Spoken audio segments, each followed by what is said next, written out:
आज हम बात करने वाले हैं जीएसटी में रिवर्स चार्ज मैकेनिज्म के बारे में। रिवर्स चार्ज मैकेनिज्म एक ऐसा सिस्टम है जहां पर जो रेसिपिएंट है उनका ऊपर टैक्स लायबिलिटी आ जाता है। जैसे हमको पता है जीएसटी एक इनडायरेक्ट टैक्स है।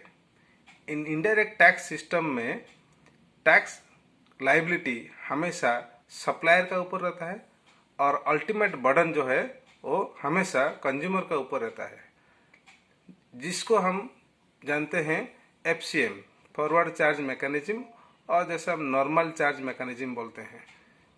फॉर एग्जांपल, अगर आप परचेज करेंगे किसी मॉल से, कोई भी चीज़ अगर खरीदेंगे तो मॉल जब आपको कोई भी गुड्स देता है वह उसका ऊपर प्राइस भी लेता है और जीएसटी भी कलेक्ट करता है। इसका मतलब क्या है? अब हमको प्राइस का साथ जीएसटी देना पड़ रहा है, लेकिन जितना भी जीएसटी एक्ट का कंप्लेंट्स है वो सब को मॉल को करना पड़ रहा है, मीन्स सप्लायर को करना पड़ता है।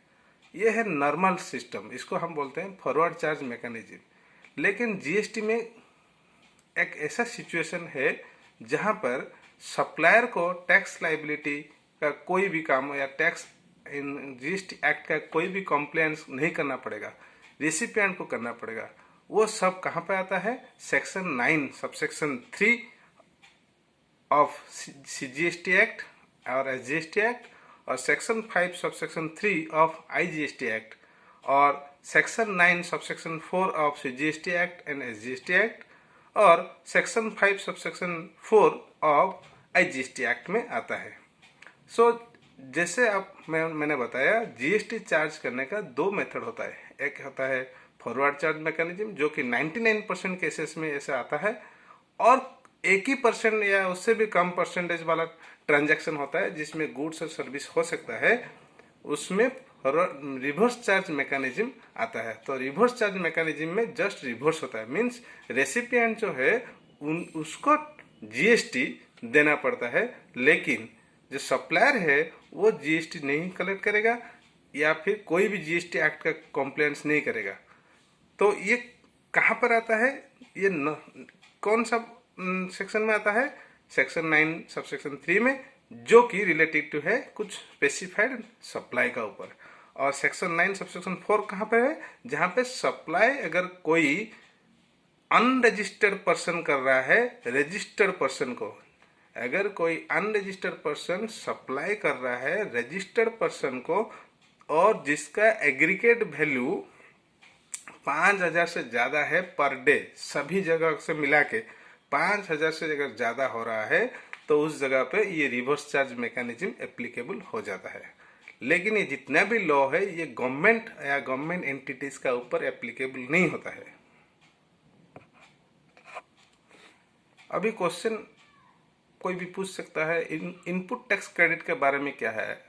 जैसे कि मैंने बताया, सप्लायर कोई भी टैक्स नहीं देगा तो इनपुट टैक्स क्रेडिट का कोई सवाल ही नहीं उठता है। लेकिन जब रेसिपिएंट परचेज कर रहा है, खरीदारी कर रहा है, तो वो खरीदारी का जो मूल्य है, वैल्यू है, वो वैल्यू वो सप्लायर को देगा। उसी खरीदारी का ऊपर जो भी टैक्स बन रहा है, जीएसटी बन रहा है, वो खुद अपने आप एक इनवॉइस बनाएगा, खुद का ऊपर इनवॉइस बनाएगा। उस इनवॉइस का जो टैक्स है वो गवर्नमेंट में डिपॉजिट करेगा। वो टैक्स जो डिपॉजिट करेगा उसका इनपुट टैक्स क्रेडिट रेसिपिएंट को मिल सकता है, लेकिन सप्लायर को उसको टैक्स क्रेडिट नहीं मिलेगा, क्योंकि वो टैक्स कोई भी टैक्स पेमेंट नहीं किया है। रिवर्स चार्ज मैकेनिज्म में और एक इम्पोर्टेंट एस्पेक्ट जो कि पता होना जरूरी है, वो है टाइम ऑफ सप्लाई का। क्योंकि जीएसटी रेसिपिएंट तभी पेमेंट करेगा जो टाइम ऑफ सप्लाई होगा, मतलब सप्लाई जब होगा तभी पेमेंट करेगा वो जीएसटी। इसके लिए हम गुड्स और सर्विस दो अलग अलग देखेंगे। गुड्स के लिए टाइम ऑफ सप्लाई क्या है ना, earliest of the following 3 time है। अभी मैं 3 टाइम बताऊंगा, जिसमें से जब जो पहले आएगा वो है टाइम ऑफ सप्लाई माना जाएगा गुड्स के लिए, सप्लाई ऑफ गुड्स के लिए। जैसा कि date of receipt of goods, date of payment of goods. अभी ये डेट ऑफ पेमेंट में थोड़ा ज़्यादा बोलना चाहूँगा। डेट ऑफ पेमेंट का मतलब है date of entry into the books of accounts of the supplier और date of credit from in the books of the bank of the supplier. ये दोनों में से जो पहले होगा वो डेट ऑफ पेमेंट माना जाएगा। और नंबर 3 है 30 days after issue of invoice और any other document equivalent to invoice by the supplier. जैसे कि पता है सप्लायर जो है वो रिवर्स चार्ज मैकेनिज्म में जीएसटी नहीं ले सकता है, तो वो इनवॉइस नहीं दे पाएगा। इनवॉइस का बदले में कुछ और भी दे सकता है जिसको हम इनवॉइस मानेंगे। उसका जस्ट 30 days के बाद ये तीनों में से जो डेट पहले होगा उसको हम बोलेंगे time of supply in case of supply of goods under reverse charge mechanism. In case of service दो टाइम है, दो डेट है। दो डेट से जो पहले आएगा उसको हम टाइम ऑफ सप्लाई मान लेंगे। जैसे कि पहला वाला है पेमेंट डेट और date of payment to the supplier. Number 2 है 60 days after issue of invoice. Invoice issue जब होगा तब से लेकर 60 दिन के अंदर जो डेट आएगा, ये दोनों डेट में से जो पहले आएगा उसको हम बोलेंगे time of supply in case of service. अगर ये दोनों सिस्टम से हमको नहीं पता चल रहा है टाइम ऑफ सप्लाई कब है रिवर्स चार्ज मैकेनिज्म के अंडर में, तो एक स्टैंडिंग रूल है, वो है date of entry in the books of accounts in recipient book. Recipient book में जब भी एंट्री होगा उसी डेट को हम डेट ऑफ सप्लाई मान लेंगे। रिवर्स चार्ज मैकेनिज्म में कुछ इम्पोर्टेंट एस्पेक्ट है जो कि हमको जानना जरूरी है। जैसा कि अगर कोई सप्लाई रिवर्स चार्ज मैकेनिज्म में आ रहा है तो उसका इनवॉइस में ये स्पेसिफिकली मेंशन होना चाहिए ये रिवर्स चार्ज मैकेनिज्म में जीएसटी पेमेंट हो रहा है, और जो जीएसटी अमाउंट है वो रेसिपिएंट गवर्नमेंट में डिपॉजिट करेगा within the date and उसको वो जीएसटीआर 1(4)(b) पार्ट में मेंशन करना चाहिए ये रिवर्स चार्ज मैकेनिज्म में जीएसटी पेमेंट हो रहा है। और जो भी पर्सन रिवर्स चार्ज मैकेनिज्म में टैक्स पेमेंट कर रहा है वो प्रॉपर अकाउंट्स मेंटेन करेगा जिसमें लिखेगा कितना अमाउंट का गुड्स या सर्विसेज जो कि वो खरीदारी किया है जिसका ऊपर रिवर्स चार्ज मैकेनिज्म में जीएसटी पेमेंट हो रहा है। सो अगर हम पूरा ब्रीफ में बोलेंगे तो जो गुड्स सप्लायर सप्लाई करेगा, जो रेसिपिएंट है रेसिपिएंट गुड्स का वैल्यू सप्लायर को देगा लेकिन जीएसटी का वैल्यू खुद भर के गवर्नमेंट में डिपॉजिट करेगा। ये गुड्स का प्लेस में। अगर सर्विस का प्लेस में होगा जो सर्विस प्रोवाइडर है वो सर्विस प्रोवाइड करेगा जिसका बदले में सिर्फ फी लेगा। फी का ऊपर जो जीएसटी हो रहा है वो जीएसटी का अमाउंट रेसिपिएंट जो है जो सर्विस कंज्यूम कर रहा है, ले रहा है, बेनिफिट ले रहा है, वो गवर्नमेंट में डिपॉजिट करेगा। अभी हम देखेंगे कौन सा गुड्स जो है रिवर्स चार्ज मैकेनिज्म में आ रहा है। लगभग 6 गुड्स है जो कि रिवर्स चार्ज मैकेनिज्म में आ रहे हैं, जैसा कि काजू nuts, raw kaju nuts not processed, bidi leaves और tendu leaves, tobacco leaves, silk yarn, raw cotton. ये जो मटेरियल अभी मैं बताया, गुड्स जो बताया, अगर इसको सप्लाई कर रहा है कौन? एग्रीकल्चरलिस्ट। कौन कर रहा है? एग्रीकल्चरलिस्ट अगर सप्लाई कर रहा है और इसको एक रजिस्टर्ड पर्सन खरीद रहा है, registered person under GST act, अगर कोई रजिस्टर्ड पर्सन इसी गुड्स को खरीद रहा है एक एग्रीकल्चरलिस्ट से, तब agriculturalist is not liable to pay GST. Registered person value देगा एग्रीकल्चरलिस्ट को और बाकी जीएसटी जो है वो गवर्नमेंट में वो खुद डिपॉजिट करेगा एंड जीएसटीआर 1(4)(b) पार्ट में मेंशन करेगा। वैसे ही अगर स्टेट गवर्नमेंट हो, सेंट्रल गवर्नमेंट लॉटरी बेच रहा है, किसको? एजेंट को बेच रहा है, डिस्ट्रीब्यूशन एजेंट को, तो लॉटरी का वैल्यू जो है वो गवर्नमेंट लेगा, लेकिन जो लॉटरी गुड्स का ऊपर जो जीएसटी लगेगा वो जीएसटी का वैल्यू लॉटरी डिस्ट्रीब्यूटर जो है उसको पेमेंट करना पड़ेगा। वैसे ही अगर कोई गवर्नमेंट किसी भी गुड्स को बेच रहा है जो गुड्स की गवर्नमेंट कॉन्फिस्केटेड किया है, सीज किया है, ओल्ड गुड्स, ओल्ड कार, बस जो भी है गवर्नमेंट सीज करता है, अगर उसको वो बेच रहा है एक रजिस्टर्ड पर्सन को, तो गवर्नमेंट रजिस्टर्ड पर्सन को गवर्नमेंट से सिर्फ गवर्नमेंट रजिस्टर्ड पर्सन से सिर्फ वैल्यू लेगा, लेकिन उसका ऊपर जितना जीएसटी हो रहा है वो जीएसटी रजिस्टर्ड पर्सन को पेमेंट करना पड़ेगा। तो ये जो लिस्ट है ये इतना गुड्स है जहाँ जो कि रिवर्स चार्ज मैकेनिज्म में आ रहा है। बाकी इसको छोड़ के जितना भी गुड्स है जिसका भी सप्लाई होगा वो फॉरवर्ड चार्ज मैकेनिज्म में आएगा, जहाँ पर सप्लायर को जीएसटी कंप्लेंट्स करना पड़ेगा, रेसिपिएंट को कुछ नहीं करना पड़ेगा, सिर्फ पेमेंट करना पड़ता है।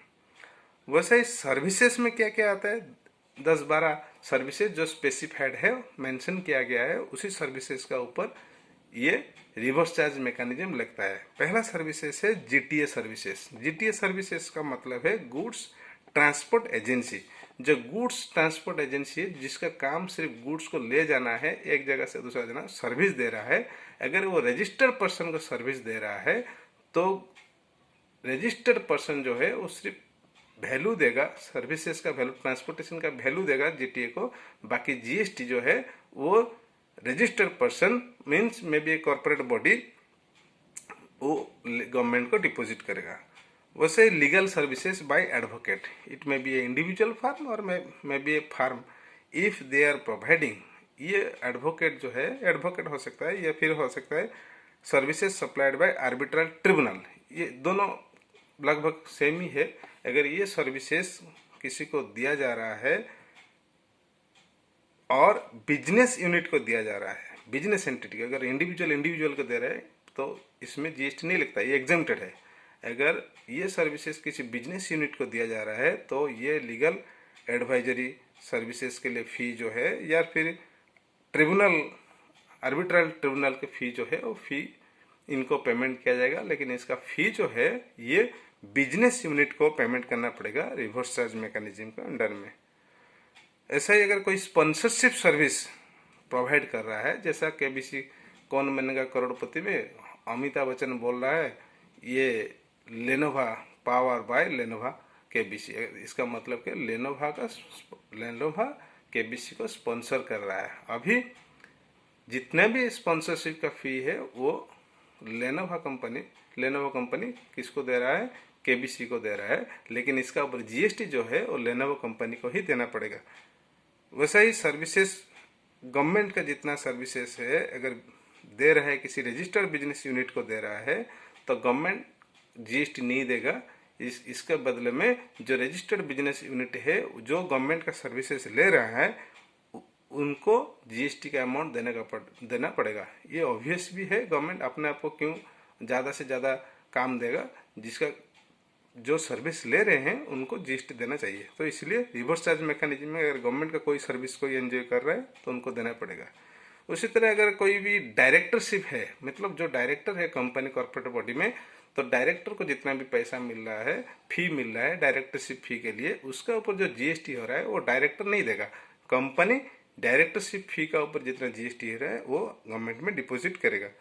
वैसे ही जो services supplied by the insurance agent to the company, जो कमीशन एजेंट होते हैं, इंश्योरेंस एजेंट होते हैं, रिकवरी एजेंट होते हैं फाइनेंशियल इंस्टीट्यूशन बैंक के लिए, वो जितने भी कमीशन ले रहे हैं वो उनका ऊपर जो जीएसटी जितना बन रहा है वो जीएसटी बैंकिंग कंपनी का या फिर इंश्योरेंस कंपनी गवर्नमेंट में डिपॉजिट करेंगे, ना कि इंश्योरेंस एजेंट या रिकवरी एजेंट डिपॉजिट करेगा।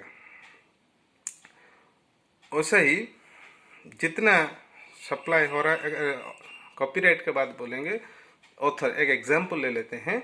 ऑथर अगर कोई कॉपीराइट किसी पब्लिशर को दे रहा है, कॉपीराइट का बदले में पब्लिशर उसको रॉयल्टी दे रहा है, ये रॉयल्टी जो पेमेंट होता है, ये रॉयल्टी पेमेंट का ऊपर जितना भी जीएसटी बन रहा है ये पब्लिशर को गवर्नमेंट में डिपॉजिट करना पड़ेगा, ऑथर को नहीं करना पड़ेगा। लेकिन यहाँ पर एक ऑप्शन है, अगर ऑथर रिटर्न लिख के देगा नहीं इसका ऊपर जितना जीएसटी पेमेंट हो रहा है वो मैं पेमेंट करूंगा, आपको रॉयल्टी के साथ जीएसटी मुझे पेमेंट करना है, तो ये भी अलाउ किया जा सकता है।